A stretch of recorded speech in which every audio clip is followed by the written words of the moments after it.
Ser podcast.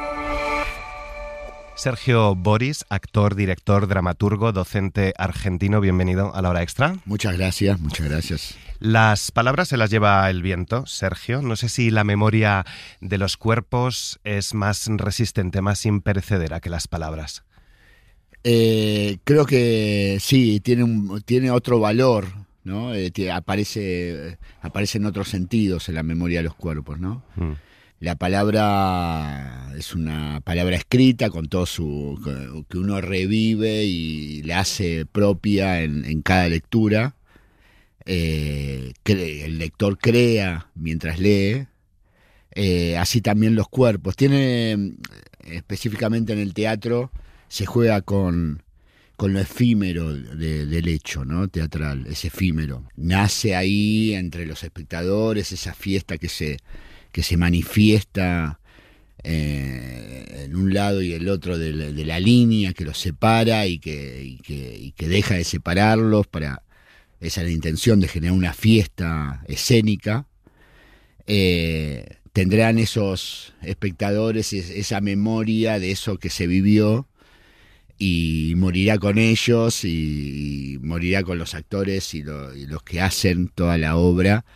Y creo que eso es lo que particular del teatro, que no es atrapable, que es inasible, que tiene que ver con la vida y la muerte, no con lo eterno. Por eso la literatura dramática, que es lo que nos queda desde los griegos hasta esta parte, es literatura. Tiene que ver con lo eterno, pero no es el teatro. El teatro tiene que ver con esos cuerpos ahí, en ese presente escénico, donde se produce esa magia y justamente uno de los valores es que tiene un valor efímero, ¿no? Que nace y muere ahí. Euforia y Desazón es la fiesta escénica de la que vamos a hablar. Sí. Una pieza que estrenaste hace 2 años en el Festival Temporada Alta, sí, que hace justo 1 año estuvo un mes en la Sala Beckett de Barcelona y ahora llega a los teatros del Canal en Madrid.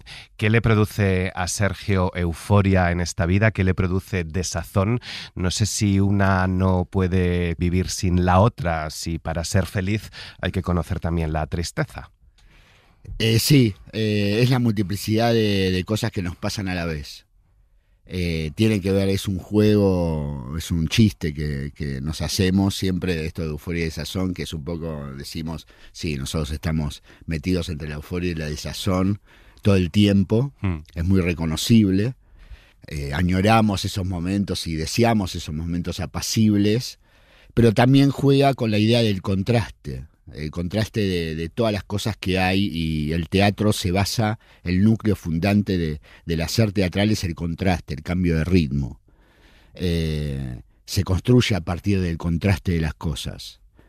Y justamente por el contraste de las cosas que se manifiestan en el teatro, creo yo, se puede lograr el desorden del tiempo. Que para eso uno también va al teatro para recibir un desorden, para desorganizarse, no para organizarse ni para confirmarse, como creo yo en el teatro comercial o el teatro oficial, ¿no? que viene a confirmar nuestros valores. Acá no hay nada para confirmarse, y justamente lo que es desorganizador en términos perceptivos para el espectador es que cómo puede ser que en 1 hora y cuarto este actor, este personaje, pase de esto a aquello tan contrastante en 1 hora y cuarto sin apagón.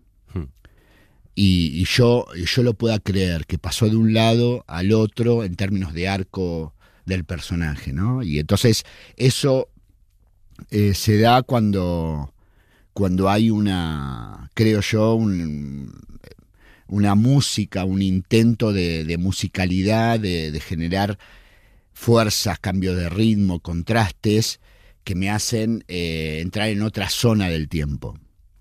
La compañía catalana El Eje tenía hace años ya muchas ganas de trabajar contigo, te contacta y ahí empieza un proceso creativo que duró más de 7 meses. El teatro de Sergio, para quien no lo sepa, no es un teatro al que estemos muy acostumbrados en España o en Europa.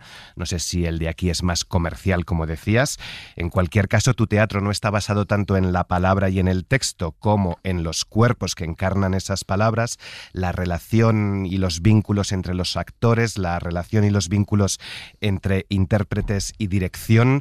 ¿Cómo es ese proceso de trabajar precisamente desde la actuación, con mucha improvisación y no tanto en la palabra o en un texto, para a partir de ahí, luego más adelante, generar la trama? Bueno, eso es el paradigma que nosotros intentamos generar, ¿no? Que tiene que ver con un proceso en el tiempo, donde no estás hasta a un estreno. Eso generalmente en mis obras trabajo de esa forma, ensayo 2 años, sin un texto previo. No creo en una... No me interesa, digamos, un teatro que se trabaja a partir de un texto previo. Es otro tipo de teatro, otro tipo de búsquedas, seguramente, pero me interesa más un teatro que donde se entrama, se puede lograr el entramado de las cosas, de todos los signos que están ahí, sin que esté dominado por la palabra y por los temas y por los conceptos, ¿no? Es un entramado de vínculos, todo está legitimado por los vínculos entre los actores en relación al espacio, en relación al tiempo, atravesado por múltiples relatos donde el poder fluye de un lado al otro, fluctúa, y que la palabra es importante, pero se legitima en la atmósfera que se va creando entre los cuerpos. Incide ahí, tiene ese poder. Hay un trabajo mucho mayor, me parece, o más, digamos, más al lado de la escena todo el tiempo. Se crea, se escribe en forma paralela al ensayo, no antes del ensayo. Se pone el cuerpo sin saber. En el primer día de ensayo empezamos a trabajar. El Eje vio la primera obra, la última obra que yo había hecho, que era Artaud, que se presentó en el Festival de Otoño en el Teatro del Canal, y habían visto Viejo Soliputo, la anterior obra, que también vino acá, a Madrid, y bueno, ellos adherían a ese tipo de teatro y querían eso, y fueron 2 años de trabajo con 8 meses de ensayo distribuidos en 2 años, ¿no? Ellos incluso fueron para Buenos Aires a trabajar.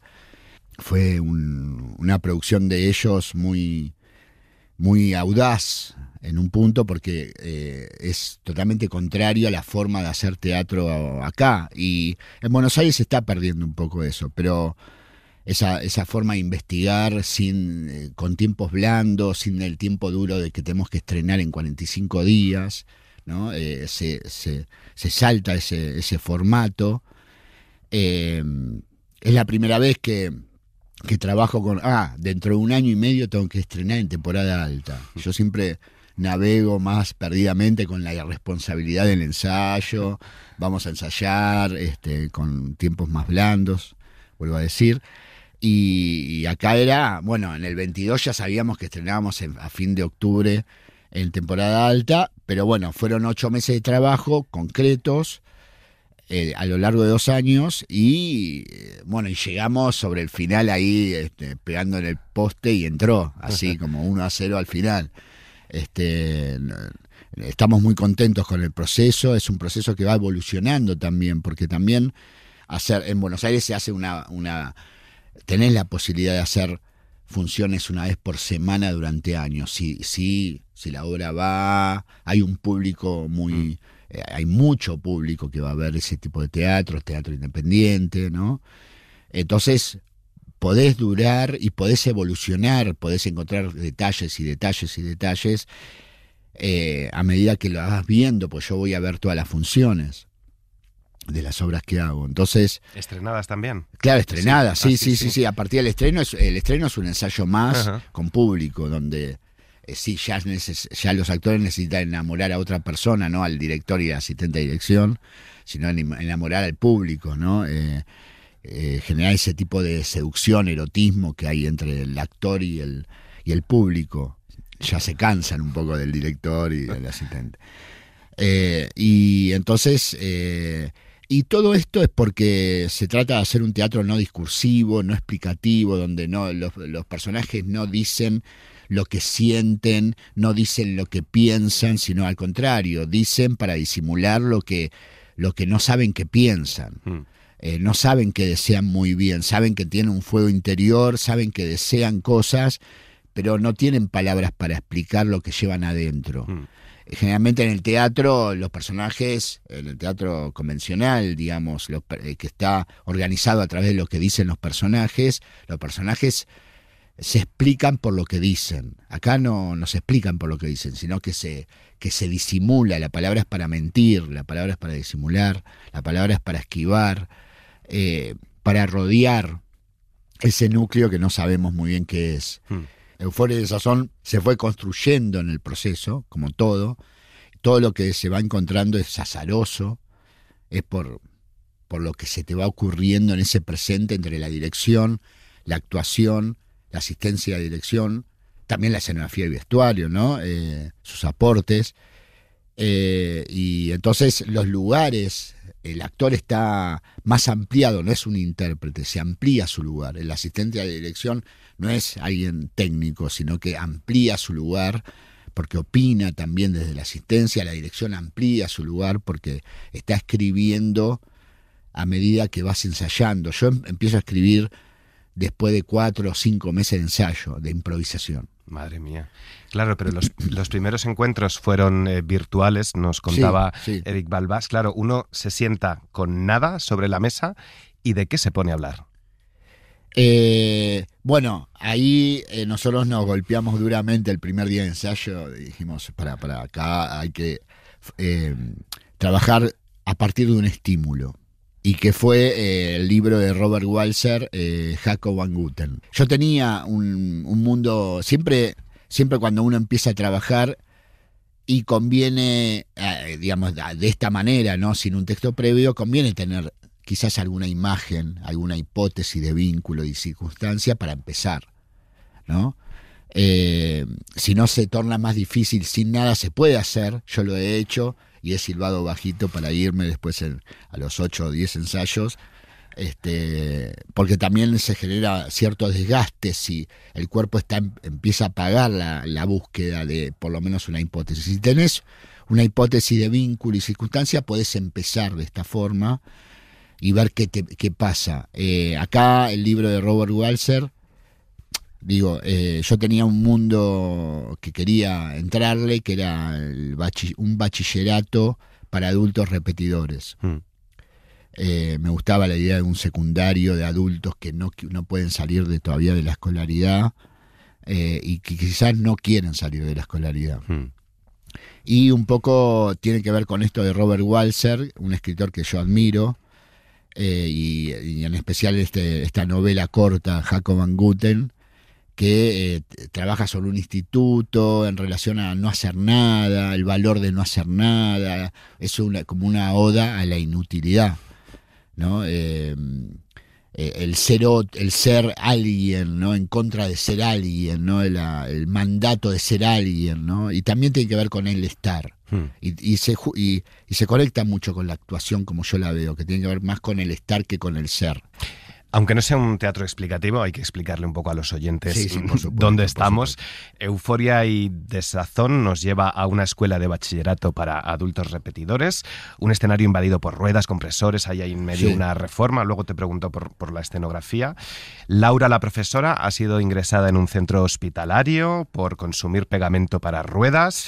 Tenemos a 5 personajes en escena, Aguilés, Carlos y Selva, que son hermanos por parte de madre. Aguilés se dedica a la reparación y venta de neumáticos y es pareja de Laura. Carlos trabaja para él, Selva es enfermera, luego está Elian, ese estudiante repetidor en esta academia, y Amanda, hija adoptiva de Laura. ¿Qué somos? Pregunta Selva varias veces en un momento de la obra. ¿Qué estoy haciendo acá? Porque hacemos muchas cosas acá, asomando la cabeza del hoyo que cavamos. ¿Qué son este grupo de personajes? ¿Qué representan? ¿Cómo los habéis construido? muy inconscientemente, por parte de la dirección, la asistencia y los actores. Se va construyendo inconscientemente, a través de signo, quizás a través de construir relato musical en los ensayos. Simplemente no hay una idea previa del personaje, ¿no? Sino que el personaje se va construyendo en el proceso y se sigue construyendo con las funciones. Son perdedores, son personajes a la vez corridos de la centralidad, son laterales. A mí me interesa más el mundo lateral. También vuelvo a esto del contraste en el teatro, hay un contraste entre lo lateral y lo central todo el tiempo, entre lo importante y lo no importante. Y ahí está la gracia, ¿no? Nos reímos de eso, de ese juego entre lo lateral y lo central. Y son perdedores, son suburbanos, están corridos y son deseosos, están deseando todo el tiempo hacia adentro. Hay algo ahí que están jugándose en ese cruce entre estos dos mundos que vos mencionás, bachillerato para adultos y gomería, ¿no? Como que decís, ¿por qué se cruzan esos mundos? Fue caprichoso también el cruce y había que legitimarlo, había que profundizarlo, había que darle vincularidad a ese mundo. Y están ahí, no sabemos muy bien, digamos, como todo es vínculo ahí, todo está atravesado por el vínculo. No hay temas tan claros, sino que es como en la vida, ¿no? Los temas están pulverizados en los vínculos, ¿no? No hay un de qué se trata claro, no es que vengo a decir que hablo sobre tal cosa, sino que hablo sobre tal cosa, pero me desorganizo rápidamente en el vínculo, como cuando hablamos de algo, de un tema con alguien, y que por la simple mirada que me manda ese alguien, me desorganizo y ya ese tema se va diluyendo. Por eso me parece que es interesante encontrar belleza en esos. La belleza se encuentra si hay más camino para encontrarla, ¿no? La belleza del suburbano, de los que están corridos de la lente que siempre ubicamos burguesa, de esa neurosis burguesa con nuestros problemitas burgueses. Acá está corrido hacia una cosa más de necesidad. Los personajes están necesitados. Y también desde el actor, me parece a mí que es interesante el intento de jugar con que más allá de lo que se cuenta en términos de cuento, ¿no? También guardo en mí como actor una zona de expresión que tiene que ver con la necesidad y la vulnerabilidad. Actúo la necesidad y la vulnerabilidad con los otros. Es lo que me une a los otros. Yo he leído el texto, claro, ya me habían advertido. Bueno, puedes leer el texto, pero no te vas a hacer una imagen fiel de lo que es la pieza. Claro, y es como que se dicen muchas cosas a un ritmo muy frenético, un personaje se interrumpe a otro constantemente. Sí. Tienes la sensación, por un lado, de que se está diciendo mucho, al mismo tiempo como que no se está diciendo nada, y no sé si es precisamente por algo que comentabas antes, si es que es más importante las palabras que no se dicen, o lo que se disimula, lo que se oculta. Claro, sí. Sí, tal cual. Todo está por debajo. Todo está por debajo y todo es una máscara. Las palabras son máscaras, son gestos teatrales también. Las palabras sirven para como es un gesto más, ¿no? Incluso entre las capas que siempre nosotros bromeamos, está la capa de la cordialidad. Uno tiene que actuar la cordialidad con el otro que se va agujereando, esa cordialidad se va. Cuesta sostenerla. Hay un costo en las cosas que se dicen y eso, ¿no? Pero sí, hay algo donde sin verla es muy loco la experiencia de leer un texto que no explica, no es explicativo, ¿no? Los personajes no se explican por lo que dicen, que es el teatro dominante, ¿no? Que es explicativo, que vienen a explicarnos las cosas, ¿no? Pero sí hay algunas ideas que por lo menos a mí me han llamado la atención. En primer lugar, que sí que es un conjunto de personas fracasadas, olvidadas por un sistema capitalista o poscapitalista de hiperproductividad, Y me da la sensación, precisamente recogiendo esto sobre la palabra, que solo mintiendo y mintiéndonos, falsificando un currículum laboral, por ejemplo, Sí. que aparece por ahí en la pieza, o incluso falsificando quiénes somos o qué interpretación hacemos de nosotros mismos, es la única manera de sobrevivir en esta jungla. Sí, ¿Es ese uno de los temas? claro, sí, creo que sí. Creo que hay algo de sobrevivencia que tienen los personajes en esto. Porque también ahí aparece la ternura entre los personajes, el amor, el deseo. Todo es muy reconocible en el fondo. Nos reconocemos humanamente en cada momento, cada situación. Todo es situacional también. No se dicen las palabras al viento desde una nube en general, sino que todo tratamos de ser cada vez más específicos y cada vez encontrar lo situacional, estar dentro de la situación. La situación es en qué están los personajes en ese momento en términos de espacio y tiempo, ¿no? ¿En qué están? Y entonces estás tironeado por la situación siempre, tironeado en términos de urgencia, ¿no? Y me parece que eso es lo que hace que uno eso no se pierda en discursos por fuera de lo situacional, que es lo que nos une, que es lo que nos especifica, ¿no? Y es el que somos, ¿no? ¿Qué somos? Se lo preguntan los personajes. En realidad es uno de los personajes que habla por teléfono con el enfermero de la clínica San Camilo donde internaron a Laura. Y es un poco eso, que no saben muy bien qué hacer. Los personajes ahí hay algo de estar perdidos, de que no tienen un objetivo claro, no hay un oponente como en, digamos, no es, digamos, la forma stanislavskiana de ver el teatro, donde hay fuerzas que chocan, más allá de que Stanislavski tuvo su etapa beyer-holiana, ¿no? Que por las acciones físicas y todo eso. Pero bueno, eso, como que intentamos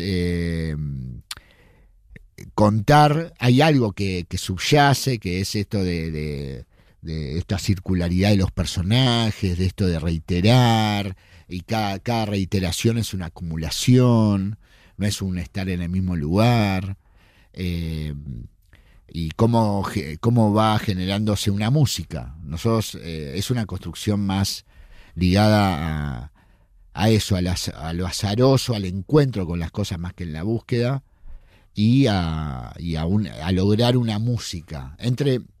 Digo esto por el tema de que el cuento es una excusa, en definitiva, el cuento, el relato, el de qué se trata, ¿no?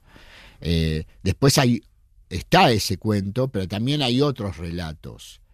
A la vez que eso, ¿no? Están las piruetas del actor que hace con otros actores, que hace junto a los otros actores y que tiene la excusa del cuento, pero genera unas piruetas en términos rítmicos.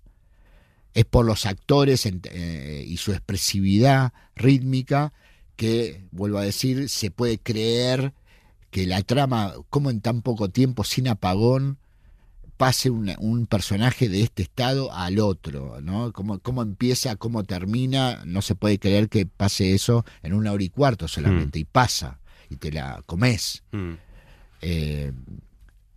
Intentamos que el espectador se coma esa manzana y que viaje con nosotros en ese viaje eléctrico también, porque es electricidad. Digamos, uno cuando va como espectador al teatro no escucha todas las palabras que se dicen. Uno ve también al actor, ve el movimiento de los personajes, no está como leyendo un libro. Entonces es otro tratamiento con la palabra, ¿no? La palabra, en ese sentido, no tiene la impunidad de escribir desde el escritorio, que uno escribe sin refutación en relación al ensayo. ¿No? Uno escribe más verborrágicamente, por eso los textos son muy verborrágicos cuando se escribe antes desde un escritorio. Tiene una lógica de contestaciones y de réplicas entre los diálogos desde el decir, desde el enunciado, y no tiene refutación con los con el ensayo, con el tiempo y espacio y los actores.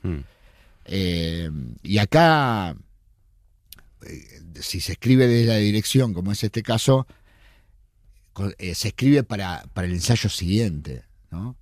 En un momento decís, en el medio del proceso decís, ¿cómo empieza esto? Y ahí empezás a contar el principio y todo eso que improvisaste se va a adherir a eso que uno va empezando a construir como un barquito desde el principio. A ver, empieza así, sigue así, sigue así. Después de improvisar mucho. En medio de esa verborrea hay otras dos ideas que más o menos me han quedado claras.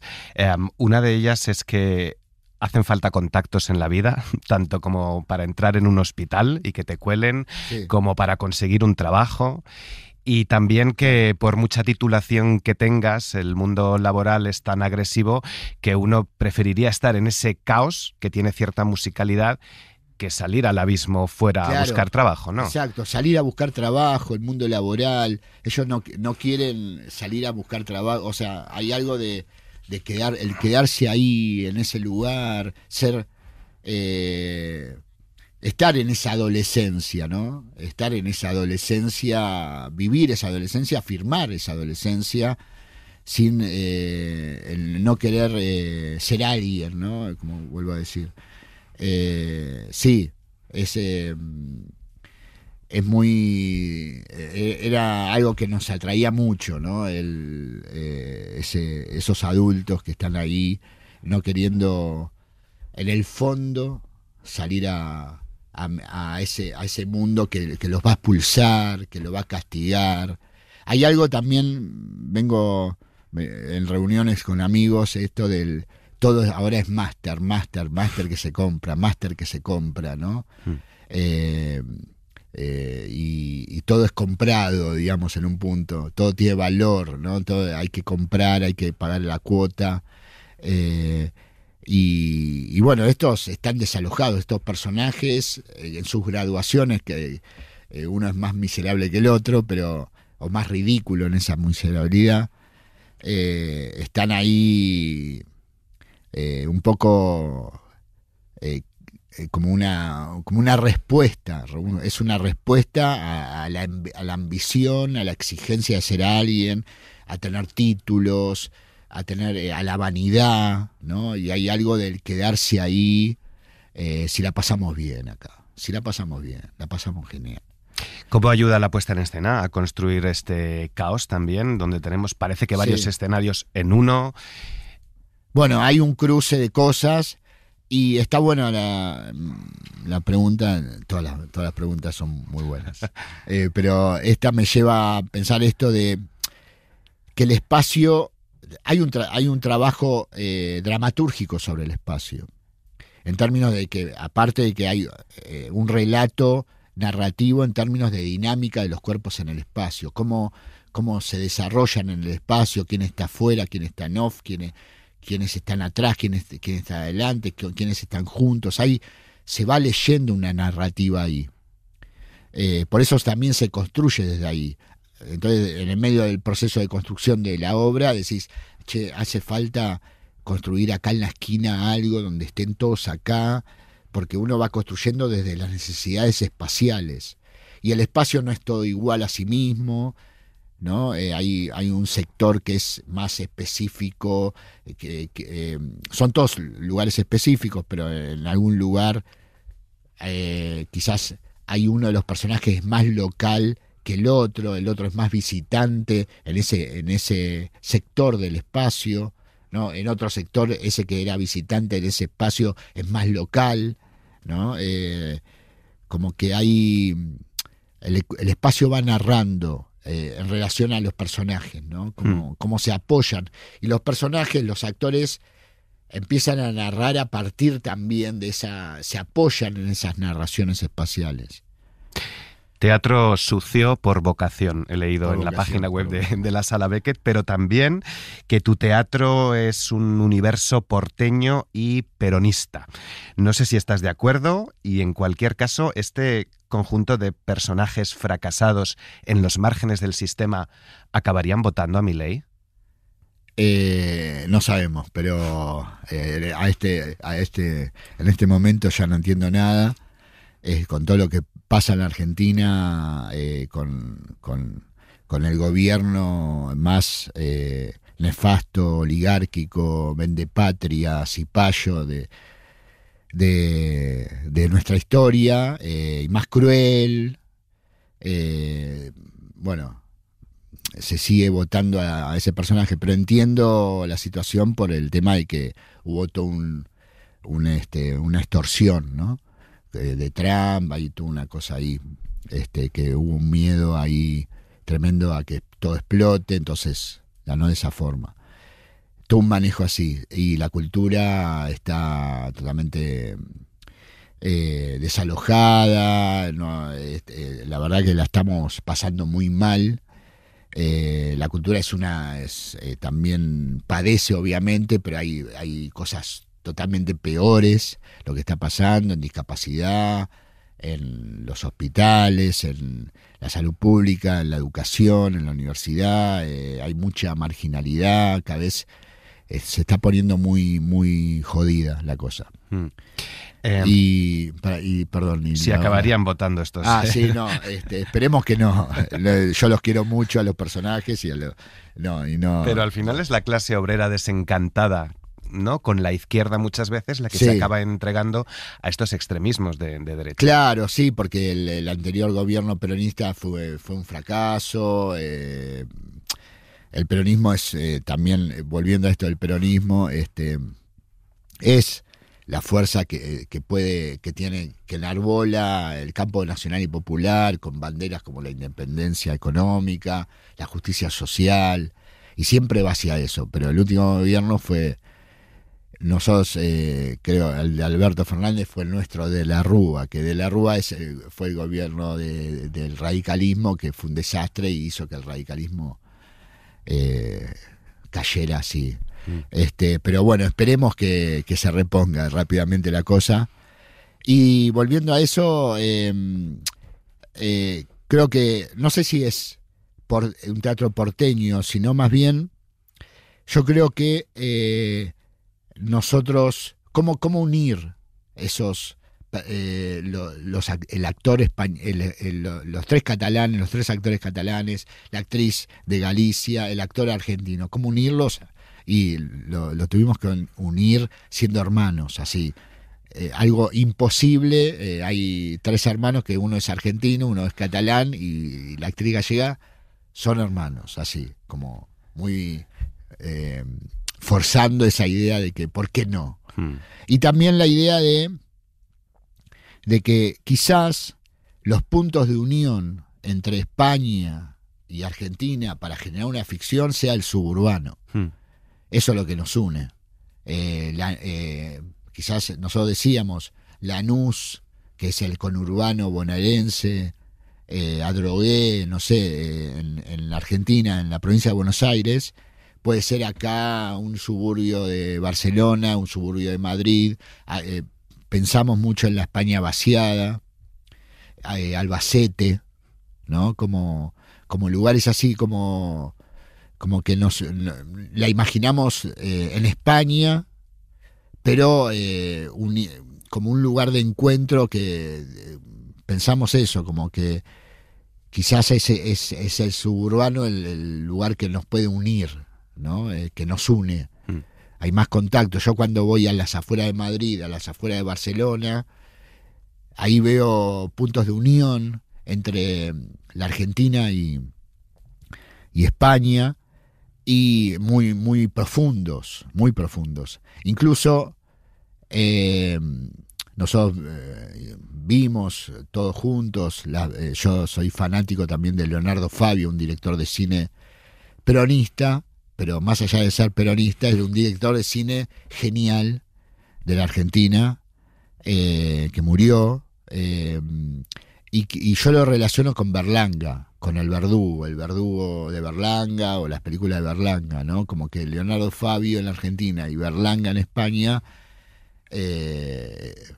construyen en cierta época, casi un cine que que se hermana, ¿no? Que se hermanan esos cines. Que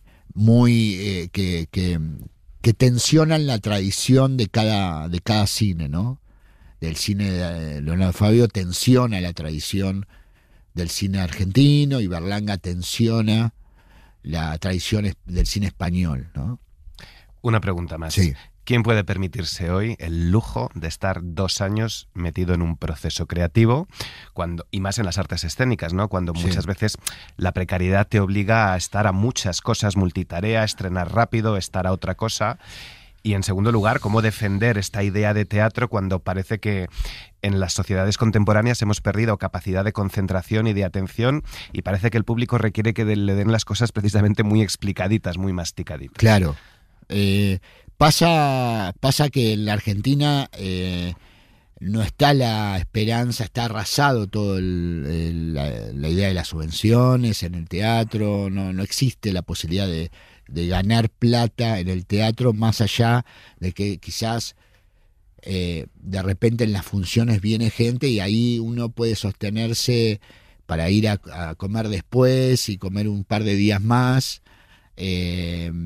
Y quizás los festivales con algunas obras te recompensan por todo el trabajo que uno hace en términos económicos, que creo que es importante, obviamente, eso, pero como venimos de una herencia en la Argentina de un teatro así, de un teatro independiente muy de 1930, como que viene asentándose un teatro independiente desde siempre en la Argentina, pero es algo que va siempre como